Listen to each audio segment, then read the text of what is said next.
Ya buktinya yang di Papua itu kan mereka demo juga. Kami tidak perlu makan gratis. Butuhnya sekolah gratis gitu. Iya. Ya, tapi kan udah gratis. Ya paling tidak kan gini.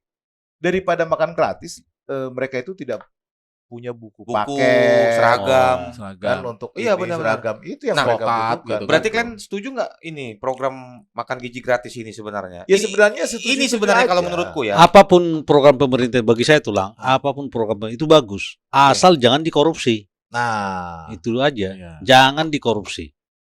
Karena memang kalau udah dikorupsi itu ya hanya untuk sebagian orang aja. Jadi pendapatan negara itu ataupun dana-dana yang dialirkan oleh pemerintah itu nguap.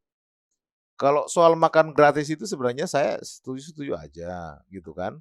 Tapi kan ya tidak semua sekolah juga. Masa di Jakarta yang notabene misalkan dia sekolah di SMA favorit gitu.